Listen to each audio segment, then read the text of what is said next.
এই যে আমার বিউটি সোনা কোলে উঠতে ইচ্ছে করতেছে। ওর কোলে উঠতে ইচ্ছে করলে ও আমার কাছে, আমার রাজকন্যার কাছে চলে আসবে। কি সুন্দর দেখেন, আমাকে একটু ধরেছে, দুই হাত দুই সেটে, একটা হাত আমার গলায় ধরেছে, একটা হাত আমার এইখানে ধরেছে। ও আমার কোলে থাকবে। ও যতক্ষণ ও আদর খেতে ইচ্ছে হবে ও এরকম আমার কোলে বসে থাকবে। ওর আদর খাওয়া শেষ, বাচ্চাদের মতো কোলের থেকে নেমে যাবে, আর নইলে ও ঘুমিয়ে যাবে।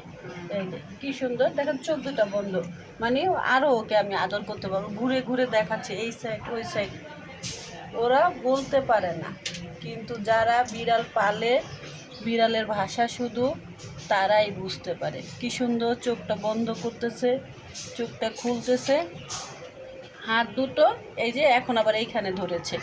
মানে বাচ্চাদের মতন, বাচ্চারা যেরকম সুবিধার জন্য একবার মার গলায় ধরে, আরেকবার মাকে জাপড়িয়ে ধরে। এই যে এইটাও আমার একটা রাজকন্যা।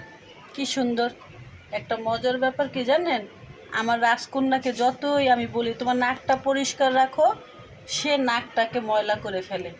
এই যে কি, এখন ওর নামবে, ওর আদর খাওয়া শেষ। দেখছেন আমার রাজকন্যার কি অবস্থা? ওর কাজ শেষ, ও এখন চলে যাবে। এখন ও আর আমার কাছে থাকবে না। আবার যখন ওর প্রয়োজন তখন মানুষের মতো কি করবে, আমার পায়ের মধ্যে এসে খামচা ধরবে, মা মা মা বলে ডাকবে, মানে ও